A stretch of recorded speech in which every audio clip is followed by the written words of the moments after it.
Visa होने पर भी 63 संतों को बांग्लादेश से नहीं आने दिया जा रहा। भारत बांग्लादेश में इस्कॉन के संत चिन्मय कृष्णदास की गिरफ्तारी के कुछ दिनों बाद कोलकाता में ISKCON के प्रवक्ता ने दावा किया कि वीकेंड में 63 से अधिक संतों को बांग्लादेश के बेनापोल बंदरगाह पर रोक दिया गया और उन्हें भारत में प्रवेश की अनुमति नहीं दी गई। इंडियन एक्सप्रेस से बात करते हुए राधारमण दास ने कहा, हमें खबर मिली कि शनिवार और रविवार को बांग्लादेश की तरफ बेनापोल सीमा पर 63 या उससे भी ज्यादा ब्रह्मचारी आए थे। उन सभी के पास वीजा था और वे भारत में प्रवेश करना चाहते थे। हालांकि बांग्लादेश के अधिकारियों ने उन्हें बताया कि भारत उनके लिए सुरक्षित नहीं है और उन्हें भारत में प्रवेश करने की अनुमति नहीं दी। इस्कॉन के प्रवक्ता ने कहा, ऐसा क्यों है? वैध वीजा वाले लोगों को बांग्लादेश से भारत में प्रवेश करने की अनुमति दी जा रही है और ऐसे ही वीजा सही होने पर भारत से बांग्लादेश भी जा सकते हैं।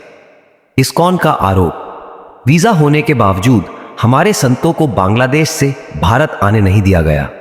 इस्कॉन कोलकाता के उपाध्यक्ष दास ने आगे कहा, अल्पसंख्यकों और हमारे साधु संतों और ब्रह्मचारियों पर लगातार हो रहे अत्याचारों के बाद वे सभी डरे हुए हैं और दहशत में हैं। उनमें से कुछ के पास वीजा था और वे भारत आना चाहते थे। हम सभी के लिए प्रार्थना कर रहे हैं।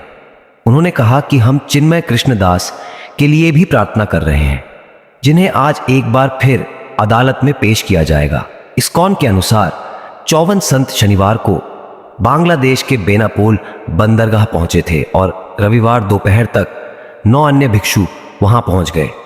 दास ने अपने एक्स हैंडल पर बांग्लादेश द्वारा इस्कॉन भिक्षुओं को भारत में प्रवेश करने से रोकने के बारे में भी पोस्ट किया। दास ने लिखा, उनके पास सभी वैध भारतीय वीजा और अन्य दस्तावेज थे, लेकिन बांग्लादेशी सीमा पुलिस ने कहा कि बांग्लादेशी खुफिया विभाग ने उन्हें भारत में प्रवेश न करने देने के लिए कहा है। उन्होंने पहले ही हमारे 4 ब्रह्मचारियों को गिरफ्तार कर लिया है और अब अन्य ब्रह्मचारियों को भारत की यात्रा करने की अनुमति नहीं दे रहे हैं। कृपया प्रार्थना करें। इस्कॉन ने यह भी कहा है कि जेल में चिन्मय कृष्णदास को दवा देने गए 2 भिक्षुओं को भी पिछले शुक्रवार को गिरफ्तार किया गया था। अदालत में पेश किए जाएंगे चिन्मय कृष्णदास। इस बीच सभी की निगाहें बांग्लादेश की शीर्ष अदालत पर टिकी हैं, जहां चिन्मय कृष्णदास को सोमवार को पेश किया जाना है।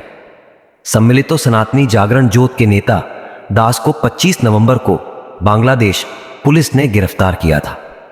अगले दिन चटगांव की एक अदालत ने उन्हें जमानत देने से इनकार कर दिया और देशद्रोह के मामले में जेल भेज दिया था। वहीं दूसरी ओर बांग्लादेश सरकार ने इस्कॉन द्वारा लगाए गए नए आरोपों पर अभी तक कोई प्रतिक्रिया नहीं दी है। बांग्लादेश ने पहले कहा था कि चिन्मय कृष्णदास की गिरफ्तारी को गलत तरीके से पेश किया गया था।